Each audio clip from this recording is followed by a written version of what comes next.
right? It's like, because at the time when they beat HLE, we'd only see HLE lose to T1, and we're like, oh, well, HLE took a game of T1 and they got beaten by an extremely strong team.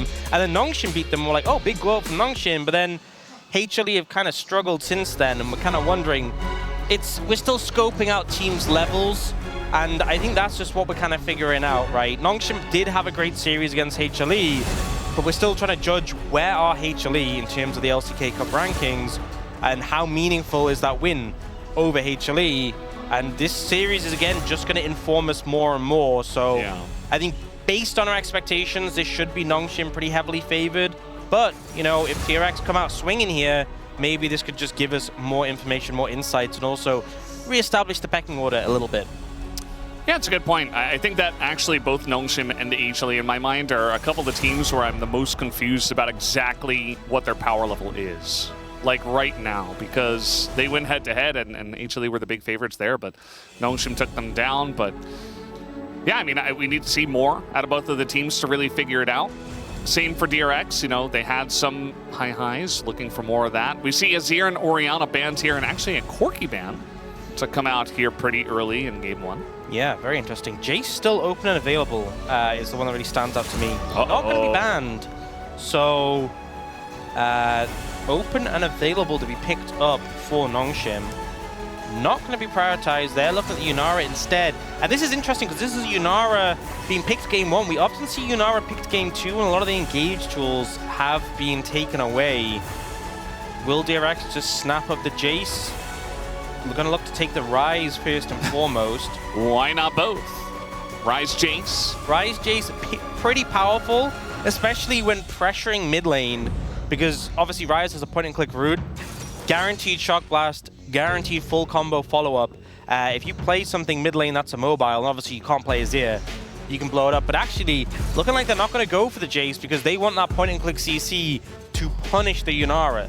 So prioritizing the Vi over the Jace, making sure they have some shutdown for Taeyun, and ensuring that they'll be able to answer him.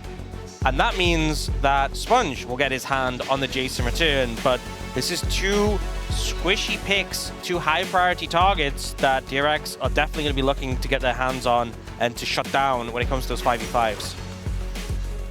Yeah, just pretty much S-tier picks so far. Kind of just interesting to see the direction we go for both sides. We got a big smile on Scout's face here, as he might just be on Taliyah duty. Not the most interesting pick, but common answer into the Ryze. Yeah, definitely makes Vi's job a little bit more difficult having that Taliyah there. It means you really have to commit the ult to gap close in a lot of situations. Can't just Q when there's the Unraveled Earth down. Did see obviously Faker have a great time on the Ryze into the Taliyah matchup last game. Now for DRX, do you want to prioritize any carry here? And they will lock in the Kai'Sa, which we haven't seen too much of so far, only a couple of games. But if you are committing to that dive, you're like, we want to lock in on these squishy targets and go all in into taking them out, Kai'Sa's definitely a pick that can follow up. I would be eliminating safety tools for Nongshim, so maybe if you're looking at things like Lulu, Braum, sort of defensive supports that Nongshim can sort of consolidate to peel, I think that would be what I'd be looking to deny. They actually banned the Nautilus, interestingly enough, which is the pick that I would expect DRX to prioritize. Yeah. Interesting. Definitely pretty interesting. I mean, there's basically no engage on the side of Nongshim Red Force, and it offers, you know, an anti-dive tool and a way to get a body in front. Maybe that's the theory, is that like you need setup for Jace for Taliyah, so we know you're gonna need engage. Yeah. So that's why they're banning the Nautilus. But also, DRX are gonna be diving into you. So I don't know. I feel like they probably would have just been happy going a defensive support. Poppy makes more sense as a sort of theme of supports I would expect to be banned by DRX. Well, the Rakan gets taken away. There's no Nautilus. Yeah, Rakan syncs well with DRX's comp, but still, I'm just not a fan of Rakan into Taliyah. I feel like it's miserable. Also, Nico hasn't had a look in at all, by the way. That's kind of been the way it has been with Nico. Like some series you see it highly prioritized, picked very early on, and some series you Kai'Sa Nico here for DRX. don't see it at all. Yeah, Kai'Sa Nico seems pretty free. Yeah, that seems very good. Ando's like, hell yeah. Give me that Nico. Let's go. No, he doesn't look too excited, actually. But he will be playing the Nico. That seems pretty good. You know, it just seems crazy how often we see Nico ban phase 3, and you're able to get it with the second rotation bans coming through, with what your comp wants to do, and the fact Kai'Sa Nico is one of like the lanes that we saw Nico paired with originally. It's into Alistar as well, so you can have a great time in lane. They then just slam the Renekton, and it gives Rich counter pick. Even though I think we've seen Kennen tend to be like the more punishing lane, I feel like Gnar is the more safer pick because you will just tend to have a favorable lane matchup, but it feels more stable. You're that more solid frontliner. And they already have a lot of AP damage in this composition. Even if Kai'Sa ends up going like a crit build, you still have the AP damage from the passive and your W. And, you know, even though Nico is not like a damage threat, she still does a decent amount of AP. So I think going the Gnar makes a lot of sense in the situation. But yeah, I think DRX, despite the fact that we have this Jace, Yunara, which are these great picks, I think DRX pretty happy with what they have. They have tools to close the distance, and they can kind of just explode these squishy champions on the other side. Yeah. Yeah, to be honest, here in game number 1, I think DRX kind of got everything they would have liked. As you mentioned, like the Rakan, I don't think they were even having their eyes on that one. The Nico seemed like a very obvious ban. Maybe they knew that Andil wouldn't be comfortable with it. Like, maybe I'm reading a little bit too much into Andil's facial expression. But, like, Kai'Sa Nico is very good. Extremely good. Maybe he was confused why they didn't ban Nico. Yeah, he's like, do they have something up their sleeve? Like, are they disrespecting me? Yeah. Maybe he was pissed because of that. He's like, they're really giving me Nico here? Yeah. Really? Do they have an answer, maybe? Well, I'd like to see Andil pop off, but we'll have to wait and see in game 1.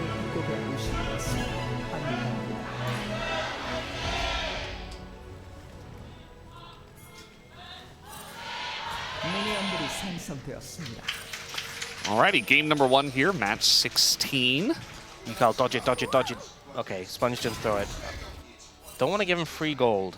I am a big hater of the Jace Shock Blast ganks with the first strike. Everybody should. Very angry. Everybody should be, I think. Yeah. If you're gonna gank, right? I think this is like, it's an unspoken code, right? If you're ganking as a jungler, you're trying to kill me as a laner, right? And if you fail, you know, you fail to kill me, fair enough, right? But you're at least trying to kill. I hate when junglers gank and they're not trying to kill you. They're never going to kill you. They're just harassing you. You know, you walk in my lane, shock blast me for first strike proc, and just ruin my laning phase. That is just rude, right?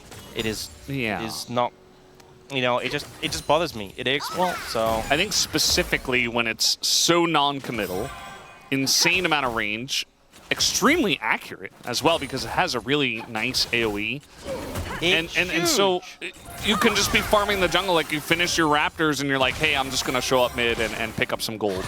And now all of a sudden my mid lane has a ton of value. Like he's very far ahead now because I showed up for like 2 seconds. Yeah, it's like you out-trade 3 times in a row mid lane, and you're like calculating like, oh, I'm challenging for this, yes, I'm doing this, I'm doing that. You're like, oh, I'm up 150 health because I haven't used my health potion yet, and I out-traded here, and then he just shock blast you, and you're like, oh, never mind.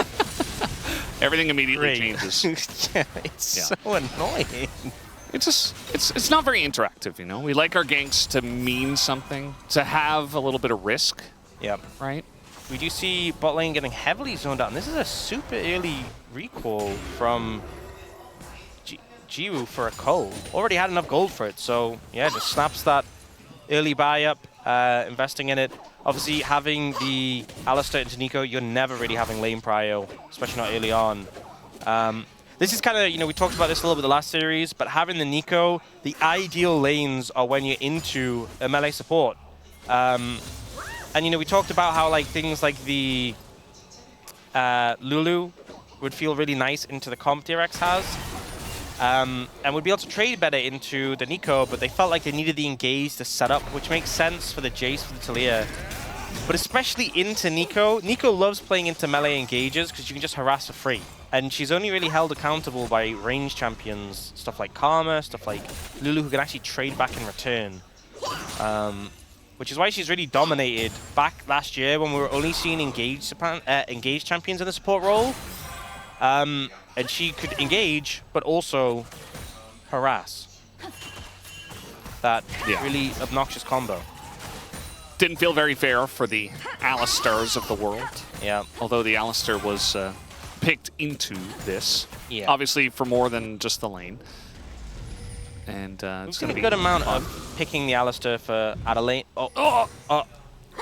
Guys, you know, I'm a glass half full. They lowered the gold value on cannon minions. Nice. Right? It's not as big of a deal if Calculated. cannon minion. No, it's still bad. Just less bad. He knew it was less, so he was like, it's fine. Yeah, a little bit less bad. Still not good. How do you feel about Taliyah in this meta? Because I feel like every time we see her, she just doesn't do nearly as much damage as every other top-tier pick. And she obviously provides a lot of setup and utility, but it just feels like a lot of our games are being decided by like Taliyah and an AD carry with like a tank jungler. Obviously in this case that's not the case because we have Jays. Not seeing a ton of opportunities to roam, you know. They've done so many changes to like minion waves, right? That kind of like limited the ability to roam. And I know that didn't really dissuade them last year when they did those. But especially now with like how incentivized you are to stay in a lane for the extra... No. Sponge! Especially with how much you're incentivized to stay in lane just to keep your passive generation of the quest. I feel like you're not getting as much value of the Weaver's Wall in other situations. But I still think she's good if you have the right team comp with a setup, right? There's a lot of champions that really can get punished by that. We've seen like Pantheon still be very good. Pantheon Taliyah is great.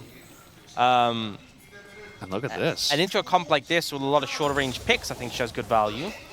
Oh, they are trying to set up here. Yeah, the timing on this gank, just as we're discussing this, the flash comes in, Renekton and Taliyah is there, and so is the shock blast from miles away. Rich is just dead. Okay. Already had flash. There's first blood given over to Scout. Yeah, nice pick up there. Didn't even need to use the Weaver's Wall. Now, Hen's overstepping a little bit, but should be able to fight them off. And this is Dragon picked up for DRX in return for that play on the top side. Also, got to note that Rich had just TP'd up there, so suffering a good amount from that. That being said, home guards are very strong, so it's not the end of the world. That has fallen a little bit behind in that top matchup. He was zoned off from all this farm. I mean, it's just the weirdest time because he's just come out of Mega, nowhere near hitting it again. And he was kind of like, do I walk up? Do I not walk up? The answer is you don't walk up. I mean, we just saw a Gnar Renekton matchup where the Gnar did get bullied a little bit early on, but then eventually took over the lane, was very annoying. And our Renekton player in that game, who was perfect, wasn't having a good time. Because he either had to lane into Gnar, who had an item and a half, or Faker's fed Rise. With plated steel caps is what perfect built. So it was not a fun time. But it just means that, Rich, you know, you got to kind of be aware of the timings and be ready to back off and sacrifice some farm if necessary. Andal's like, I'm too fast. This is too obvious. Oh, the home guard's messing him up. He's like, come on. Like, I'm just trying to be a fake minion here. All right, let's see if we see any pings. Well, a little bit aggressive was Andal on that one, so not a lot of time for Scout to react, and a nice little trade comes in. You know what the thing is about Nico? So they've actually changed it. So there's different numbers of minions. You know how they sped up the minion waves later in the game? They also changed the number of minions. On cannon waves. Well, there's, I'm pretty sure it's like less casters. So there's a melee missing from cannon waves after 14 minutes. Yeah. And then all waves are missing a caster minion after 30 minutes. Oh, we're seeing a fight here. It's before 30 minutes, but still going for a very aggressive invade here as Lehens is here. He is level 6.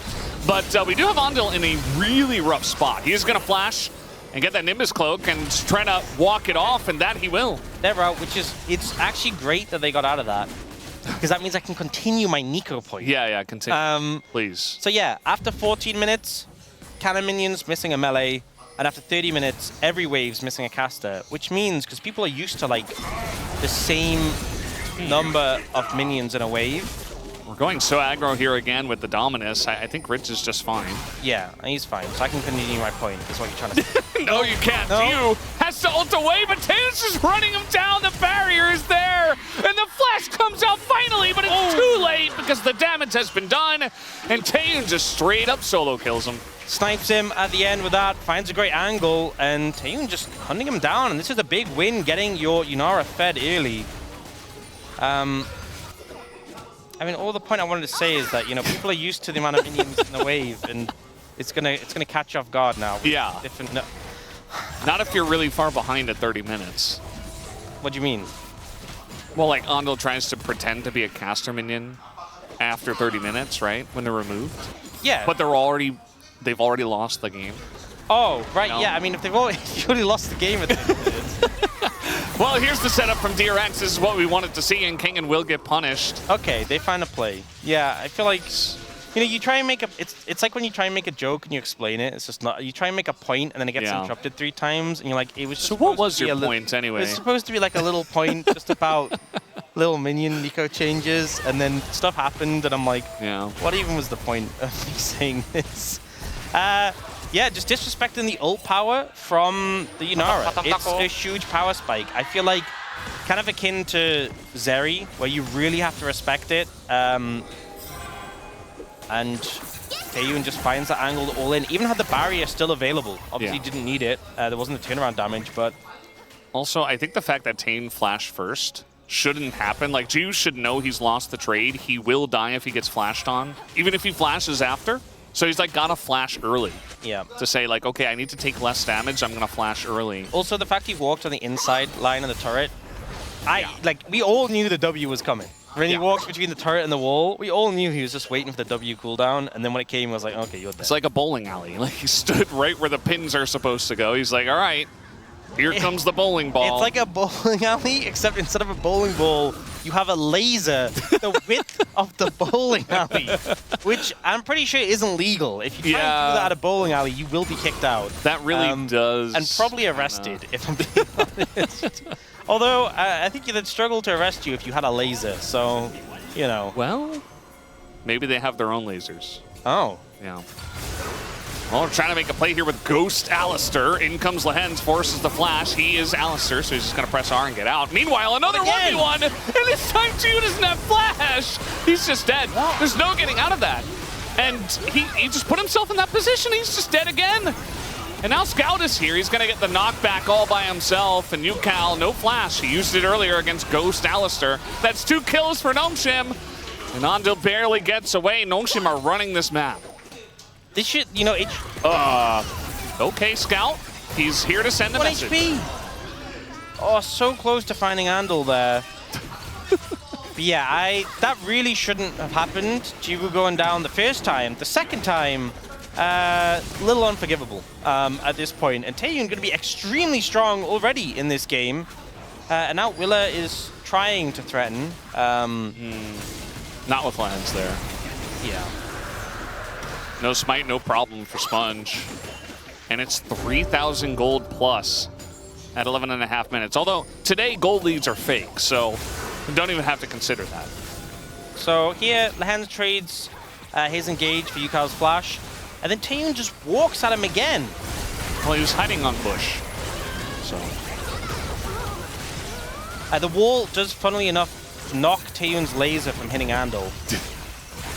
Then I also like that Taeyoon doesn't dash forward here, doesn't want to get engaged on by the Vi.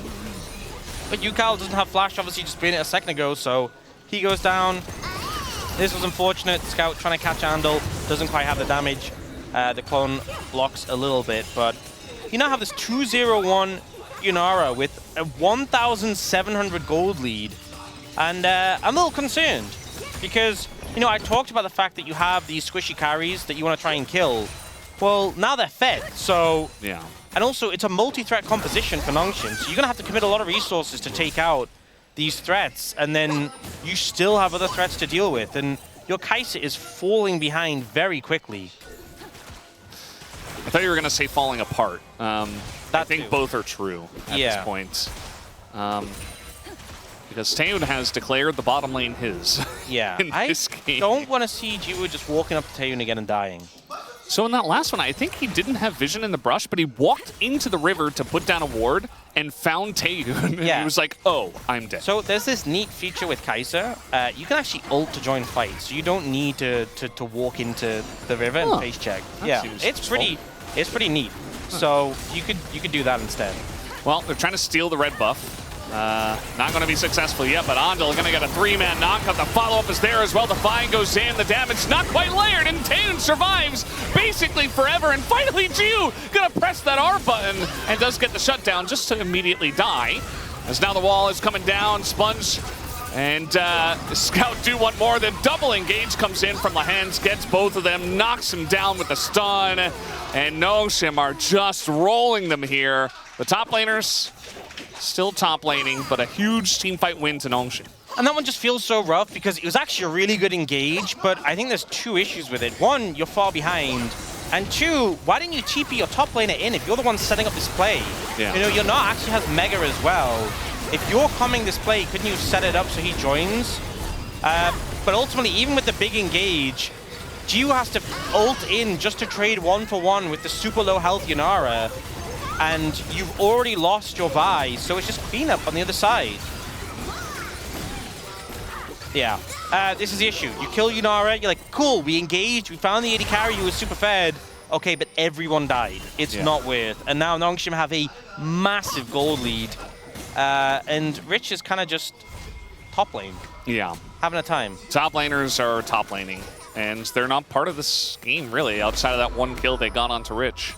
And I guess Kingen died the one time.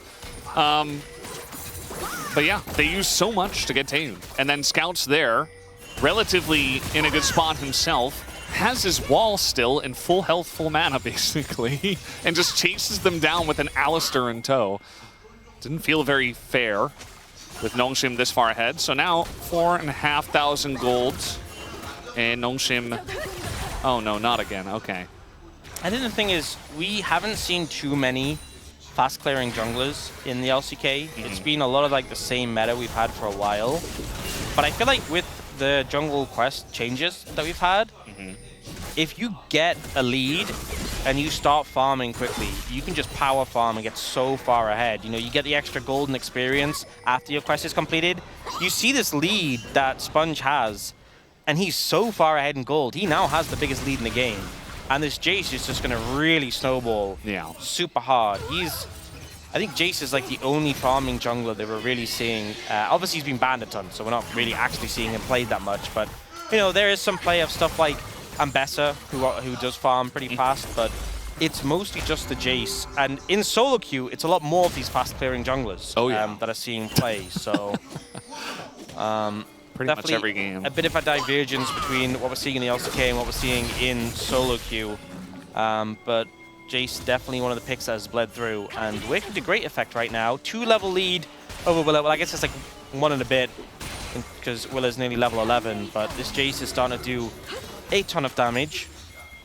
And with him having so much poke and DRX's comp being shorter range, you kind of have to engage. That is your answer. You get poked out, and the only way to stop it is to engage. But with you being behind, you have to find a good engage. Like we saw, Andal got a great engage earlier, and it wasn't enough. So you basically have to find a phenomenal engage, or you just lose the fight.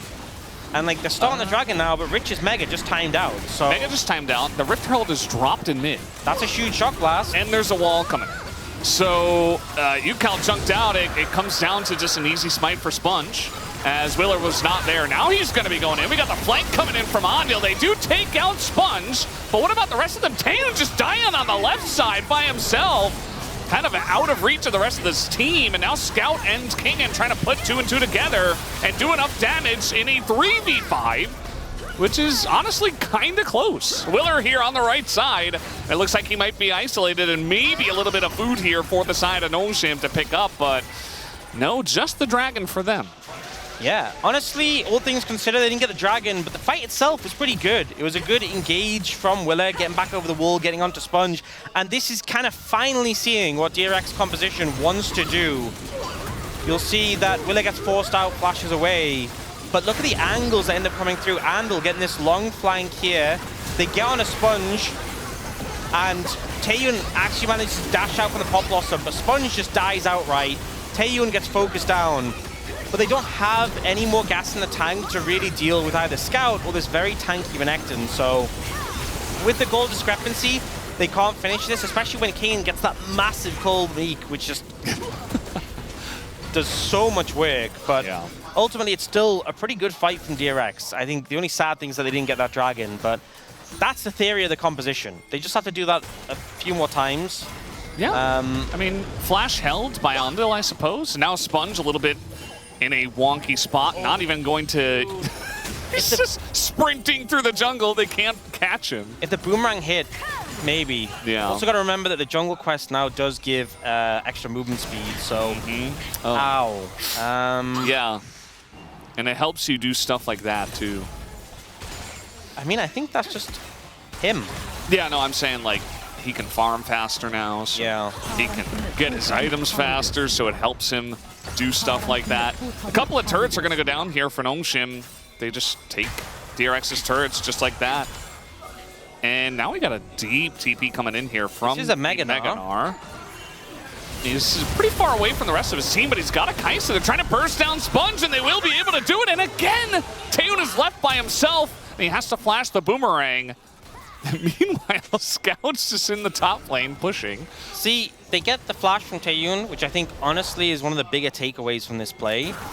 Because even though the kill on Sponge is nice, it doesn't really translate to that much. It's just gold. And again, gold's never bad, but they can't really get much in terms of objectives. But the flash from Taeyun, I think, is really the tangible thing that you're going to look to in that next dragon fight. So I like the TP. I like the setup from DRX, and I like that they got a summoner from it, because I think if they'd only gotten the kill on a Sponge and nothing else, this might have felt a little bit unrewarding. Yeah. Especially because I don't think they got much of a shutdown from Sponge, if any. But yeah, that flash. That flash is one I'm going to be looking to in the next fight, especially since Andal has his flash. I think Willis is going to be back up as well. So... Oh, we got a little play here on a Scout, who is all by his lonesome on the bottom side, doesn't have his flash, and even that little shield's not going to help against the two of them. That was a big shutdown, though. That was a lot of gold. So that feels good in and of itself, you know. That was a lot of gold going over to Willa, which hopefully he can buy something nice before that next fight. And it's nice that DRX are getting these picks, clawing back the difference in gold. That time they didn't get any summoner for this next fight, but it's just finding these angles and doing what that composition does, right? Getting these picks. It is a fragile composition from Nongshim. You know, they are vulnerable when isolated. And I think it's a composition that does require more sort of control in comparison. Finesse. And, you know, more finesse, yeah. You know, Nongshim did have a pretty solid lead. It is literally impossible for them to have the biggest throw of the day. That's just never going to be possible no matter what. Yeah. But it is possible for them to have a pretty big throw from how this game has started. So we'll see what DRX are able to do. But nothing compared to what we've seen. Nothing compared. So, yeah. Yeah. People won't remember if Nongshim throw this game. They will remember what happened earlier. She was gone dusk and dawn. And Coach Voice is utilized by DRX. Joker's like, oh, that's an interesting tech. Yes, this is the Sheen item that gives you double pass, well, double on-hit procs. We're just doing the Baron, by the way. So this does mean you can stack your passive very fast. Yeah. But does mean you're lacking the Nash. They have a lot of damage on this Nasher, though. As now the engage comes in, Sponge is late for the smite, and the engage from Andal gets Sponge again! And Taeyun, once again, they don't quite have the damage, though. They might be able to finally take him down, even through the exhaust. Ziyu will take him out. Scout now. We're going to take down Jiwoo, and it looks like Kingen on the flank will be able to take down Jiwoo. But still, a Baron did go over to DRX. They're going to force that flash away from Yukao. And the biggest thing here, I think, even besides the Baron, though, is that Nongshim might just get this free Infernal. As we have TPs coming in, they want to contest it. Yeah, I think that's the major thing. More members on the map right now. It's slight advantage to DRX because obviously they have the Baron and 2 members still. They have a bit more gold, you can see from the Red Bull Baron power play, but I think losing the Dragon is too big of a cost. They weren't able to close out the fight in the aftermath, and now Nongshim are on Infernal Soul point. And with Infernal Soul, with a Jace, even if he keeps dying, it's fine. Well, he was saying some stuff, and they were talking about Baron, and then he was like, fight. Gnar can get the mid lane and try for Baron. I think it's possible. Yeah. Is what we've been informed they were saying. So, coach is suggesting the Baron was a play. They did explode Sponge, and then this Realm Warp to move them was nice, but Jiwoo ends up getting flipped here. Lehen's knock up into the scout flip, and he was just so low. He nearly takes out Kingen here, so close. If he'd actually killed Kingen, I think this play really is salvageable, because Kingen can't TP back in, and we end up in a kind of different scenario here, because him being able to TP back in is really what secured the Dragon.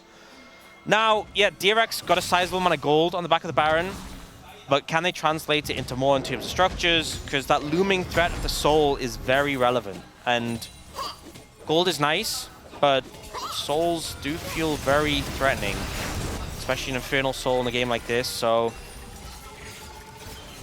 you see DRX trying to get control of the river right now. Summoner check. Do you see Scout's flashes down? Oh, these guys do not have their flashes as they're getting engaged on by Lehens and his Alistair. And very tanky is Yukal on the rise. They're going to fight Sponge again. This Jace cannot survive for any amount of time. As now the damage isn't going in onto Jiwoo. He has that angle on the back line and just absolutely decimates them. We do have now the Realm Warp to come on in. Andil says hello, lands the root and dies, but he did his job as Lehens sticks around as well. And it's an ace for DRX. I wasn't sure who was going to take that Realm Warp. And you know what? Andil was the complete right choice, because everyone was so low and they just sent Andil in like, you're going to die, you're going to make it work. And he did. So this was an aggressive play from Nongshim. And DRX make it work in return. Yukal gets focused down, but he's quite bulky. This ult from Willa and Yukal getting the damage up in return is massive. The fact that Yukal survives here, Jiwoo flies in, and the ult, the CC from Andil got a lot of value. Jiwoo's able to free hit, and then Nongshim are limping away, and yeah, they send the Nico in just to die and land a root, and it totally works. So well played here from DRX to navigate this one. And they're really pulling this composition off. It's a hard comp for Nongshim to make work. For DRX, it's C champion, kill champion. And I think Nongshim are just struggling to execute on the finesse of their comp. You know, the Jace needs to land poke, and they're just trying to make engages happen. They're trying to hard engage, and like Sponge, I understand his plight because he's playing Jace, who normally is pretty short range outside of the Shock Blast, obviously. But he gets a big Shock Blast off, and then he's like, okay, I want to do a little bit more damage. I want to get in there. I can't just sit in the back line and only accelerated Shock Blast. So he tries to auto once and instantly dies. Yeah. And it just feels like he's always in range of the Vi ult, and outside of the one Shock Blast, he's not doing a whole lot except dying. And Jiwoo goes in, gets the bait with the Zhonya's. I don't know if it's going to pay off, though, as they try to turn. He's able to flash out of there, and he gets the kill onto the Renekton as well. As now we got the Realm Warp follow-up, and it looks like Scout is not long for this world. Gets taken out. At least Sponge is able to push the wave, as it looks like mid lane is not going to be where DRX will get their push. That was such a crazy engage from Jiwoo. And you know what? Sometimes great engages, there's a thin line between, you know, madness and and greatness. And he definitely was treading that line. And making it work, right? Baited so many cooldowns, and the rest of the team were there to follow. He did end up going down, I think, clipped by Sponge. I think a Shock Blast maybe from him. We'll see the replay here. So he flies in, everyone jumps him, and he uses the stasis. The team are there to follow. Sponge jumps and knocks him back, and then, yes, snipes him here with the Shock Blast. That's what takes him out. But he bought so much time, so many cooldowns, and let the team funnel in. It's a crazy play, but it worked. Okay, 다음번에 안 들어갈게. Okay, next time I won't go in. I mean, it worked, you know? You can't fault it, right? It worked. He's like, all right, guys, sorry. But yeah, it worked. I don't know. You know, maybe a little bit too much expended. If we're going by outcome-focused assessments, it's a one-team fight. So, you know what? Permission granted, Jiwoo. Do it again. Yes. Ox has given you permission. This time you have flash as well, so extra permission to do Zonya's this. not up yet, though. Hit a W. No, Zonya's not up. Yeah, you're correct. Wait for Zonya and then do soon. it. And now Kingen, I mean, they do so much damage, he just has to engage. It's a smart idea, but now this ult is going in on the Taeyun, and he's just taken out immediately. Jiwoo does insane damage at this point and takes out Scout, and I think it is just too far gone at this point. DRX are rolling them now. Even after that very one-sided early game, it does not matter. DRX now looking at another Baron. And it just feels like, especially with how this game started, like, we're going to be completely honest, Jiwoo was having a terrible game with being run down by Taeyun multiple times. Slow start. Early on, and he is just finding angle after angle. This game was in a terrible state. Again, not even close to the biggest throw that we've seen today. But in any other day of the LCK, this would be a big throw. And it still is a big throw right now with how it's looking. They just beeline straight on Yunara, and this is a harsh reminder why we don't normally see Game 1 Yunaras. It's normally a Game 2, because we see a lot of the hard lockdown thinned out by Fearless, and things like Vi not on the cards, because it has been a problem that they just haven't been able to resolve. Willa just presses the R button, and Taeyun can't play the game. Yeah, it really is that simple. If they were farther behind and the threats were actually threatening, then yeah. As, okay, this time Willer is kind of in a rough spot. Andal goes in by himself. This is not the cleanest fight, but at least they get punched again. Taeyun just melts. And, yeah, he's just gone. I don't think Scout can do nearly enough. DRX are just way too far ahead. They absolutely roll them. They might just end the game. It looks like it just doesn't even matter how the fight starts. DRX are all going to just fly in and win the fight. They are just all on the same page. It's just see champion, kill champion, right? Anyone who shows up in front of them is a target, and they will just take them down. And DRX, they bounce back. They had a pretty significant 4,000 gold deficit, but they know what that composition needs to do, and they're going to make it work. There you go, 30 minutes. The comeback is real. You have a go button. The Kaiser has a follow-up button. And you know what? Credit to you, Cal. Every time a fight started, he was just like, I'm realm warping. I don't know who's going in it. Someone's going in it. Yeah. And he's like, who's taking the ride? Someone is. 여기 쓰는 게 나을 것 같아. 얘들아 여기 우리 벌써도? 괜찮아. 다시 맞을래? 다시 맞을래? 네, 가자. 싸움 좋다. 제이스 유나라 봐야 돼, 제이스. 나 아래 갈게. 아래 살짝 가자. 아래 갖고 아래 맞을래? 좋아. 탈리아 노플. 나이스. 답판하자. 나 땄는데. 그냥 얘들아 버스 건 이겨. 오케이. 야, 그냥 우리 후반 가면 이기니까 천천히 하자. 버스 급발진하지 말고. 그래 뭔가 내가 너무 센 선이었어가지고. 내가 초반에 좀 쐈어. 잘했어. 나이스. 라인전 되게 잘 돼가지고 나.